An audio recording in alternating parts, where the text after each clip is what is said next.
Fala galerinha, beleza? Vamos falar hoje sobre neutralização.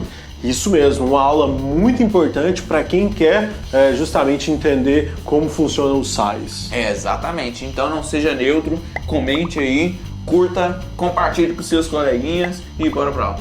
Joga a sala atrás assim, dá sorte, né? Exato. Espanta o azar. Exatamente. Então vamos começar essa aula. Chama a vinheta.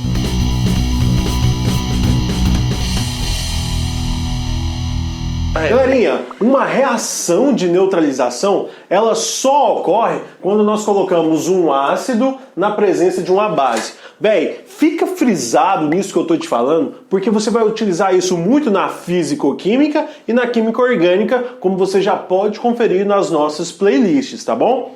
Perceba que aqui, ó, um ácido de arrênios, ele tem uma liberação de H+. E uma base de arrênios, ele tem uma liberação de OH-. Você sabe o que forma quando junta o H+ com o OH-? Eles fazem uma junção aqui e forma a molequinha de água. A molequinha de água, ela vai pegar o caráter do ácido e o caráter da base e neutralizar por completo. Tanto é que a neutralidade é tanta que o pH dessa água formada aqui é um pH 7. Como você já pode ter visto nas nossas playlists de físico-química, lá tem uma aulinha sobre pH, beleza? Para vocês. Agora, olha que bacana, velho. O nosso foco aqui não é a água, e sim o sal que é formado. Perceba que esse H+ é o cátion do ácido e esse OH- é o ânion da base. Então, eles já vão se juntar, né? Vão formar água. O que vai formar do sal é justamente o que sobrou deles. Na base, nós temos um outro cátion, né? Nós temos um cátion da base e aqui no ácido nós temos um ânion. Então esses dois vão se juntar e vão formar uma coisinha que a gente conhece como sal, beleza? Isso é chamado de neutralização total quando o número de H+ é igual ao número de OH-. E agora eu quero que você veja como que a gente vai montar o nosso sal. Olha só, nosso primeiro exemplo, nós temos o HCl, e nós temos o NaOH, que é o hidróxido de sódio, justamente reagindo com o ácido clorídrico. Então nós temos aqui, ó, o ácido clorídrico só tem um H+, né? Então ele vai liberar um H+. Enquanto o OH-, se vai ser liberado pela base, vai ser também de uma unidade. Vai ser OH-. Então eles vão se juntar e vão formar a nossa molequinha de água. Agora, sobrou aqui o cloro menos e sobrou o Na mais. Então nós vamos juntar e colocar o seguinte, ó, NaCl, juntando o cátion da base com o ânion do sal. Você pode escrever ClNa?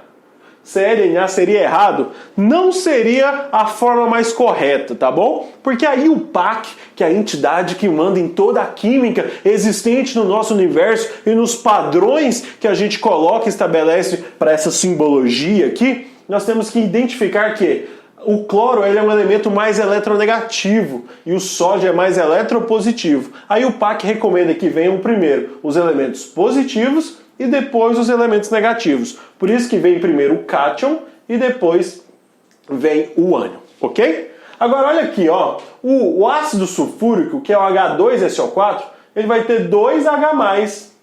Ele vai ter 2H+ para ser liberado. Enquanto o hidróxido de cálcio vão ter 2 OH- para ser liberados.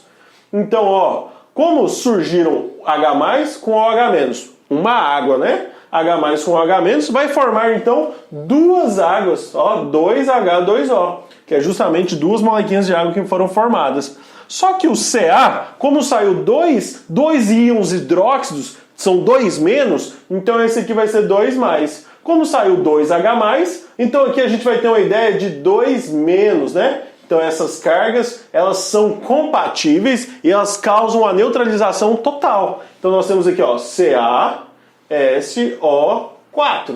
Então nós temos esse sal, que é o sulfato de cálcio, cloreto de sódio. E aqui embaixo nós vamos ter uma neutralização total também do ácido fosfórico com o trihidróxido de alumínio. Perceba comigo aqui, ó, nós vamos liberar 3H+, e aqui eles vão ser liberados 3 OH-. Por causa disso, então, nós vamos ter, então, 3 molequinhas de água sendo formadas. Enquanto aqui, ó, saiu 3+, Então aqui o ânion vai ser 3-. Aqui saiu 3 íons hidróxidos, que são de carga negativa, então aqui vai ficar mais 3. Então nós temos -3 com mais 3. São compatíveis e forma um sal com neutralização total. Então vai ficar o fosfato de alumínio. Beleza, galerinha? O Tio Soneca tá vindo com mais exemplos para vocês. Alguns que a gente vai ter que usar uns trem diferentes, beleza? É nóis. Galerinha, caso a molécula do ácido não tenha a mesma quantidade de H+, que a molécula da base tenha de OH-, para que aconteça a neutralização total, você precisa que a proporção na qual eles reajam não seja de 1:1. O Pavanelli mostrou para você aqui, ó. Aqui tem um H+, um OH-, 2H+, 2OH-, 3H+, 3OH-. Você percebeu que em todos esses casos o número de H+ liberado pela molécula do ácido é idêntico ao número de OH- liberado pela molécula da base. E aí a neutralização total acontece quando eles reagem na proporção de 1:1.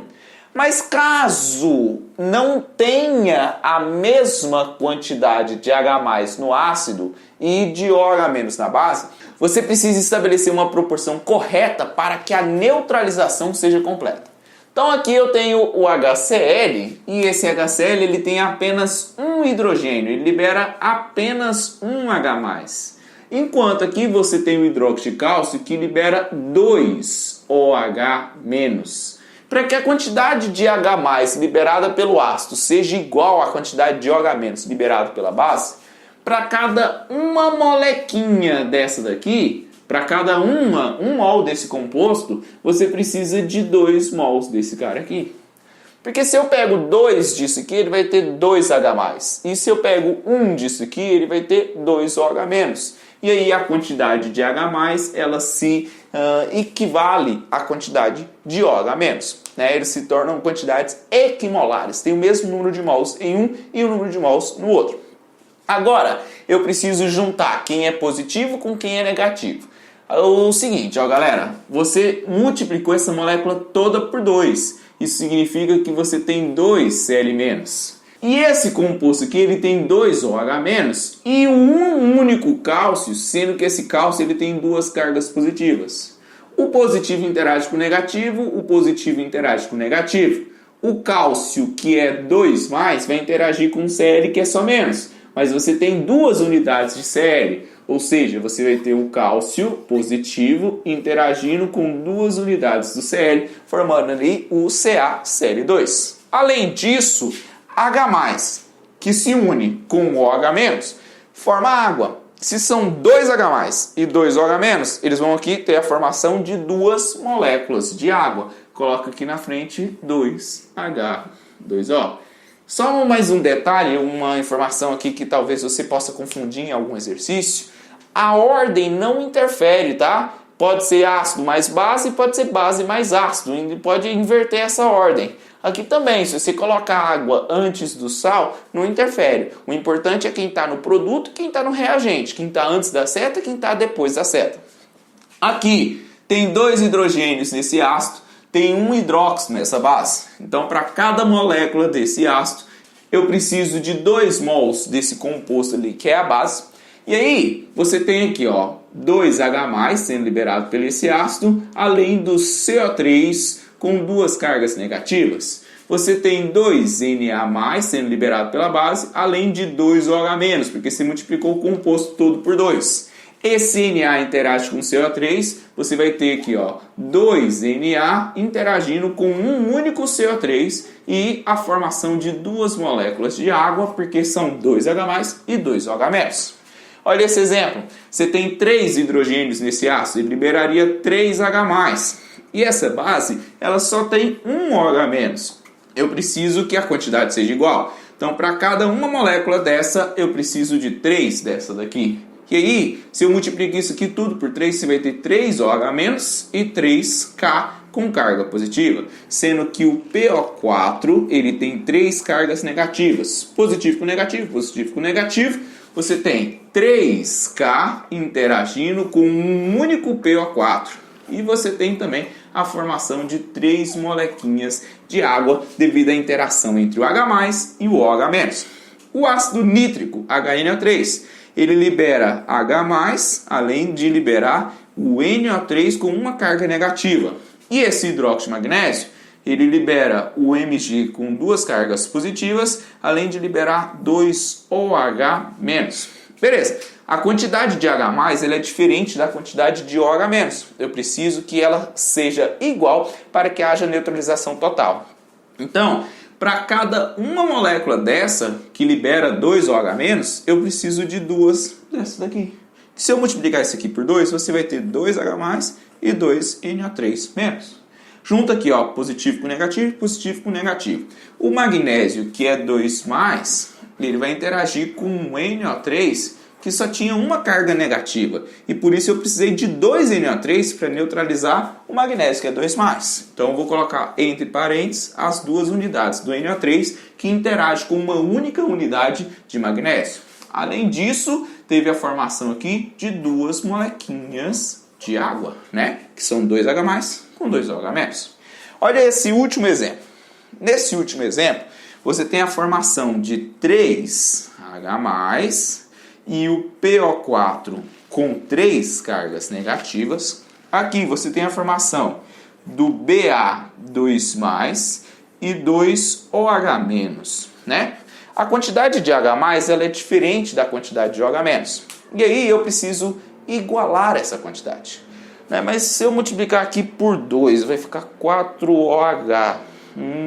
E aí agora, como que eu faço para neutralizar, para igualar essas quantidades de H+, e de OH-? Eu vou fazer o seguinte, eu vou multiplicar cruzado.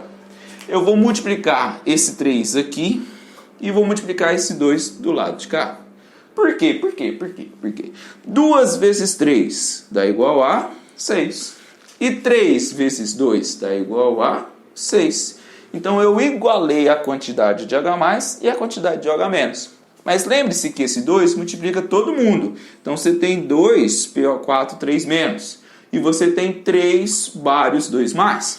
Então esses 3 bários 2+ vão interagir com 2 PO4 3-. Eu vou colocar assim, ó, o bário, que se repete 3 vezes, está interagindo com o PO4, que se repete 2 vezes. Como o PO4 é formado por mais do que um elemento, a gente costuma colocar aqui, ó, entre parênteses. Assim como aconteceu aqui no nitrato de magnésio no exemplo anterior. E agora eu tenho 6 OH- e 6 H+. E isso significa que vão ser formados 6 molequinhas de H2O.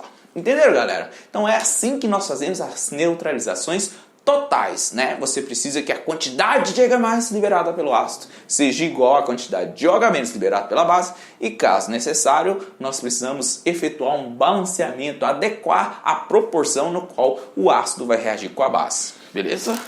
Eu tava vendo atrás da câmera, essa última fala sua ficou muito bem formulada, viu? Você usou muito bem as palavras. Muito obrigado. E é exatamente isso, galerinha. Você está estudando muito, hein? É isso mesmo, galerinha. As neutralizações, elas são muito cobradas nos vestibulares, elas são cobradas também no ramo da química orgânica e da fisicoquímica. É bom a gente levar esses conhecimentos, porque a química geral é aquilo que vai dar uma base, uma base, né? Uma base para a gente ter um conhecimento mais aprofundado de química orgânica e fisicoquímica. Então, galera, até a próxima aula. Qualquer dúvida, deixe aí nos comentários. Pati. É nóis.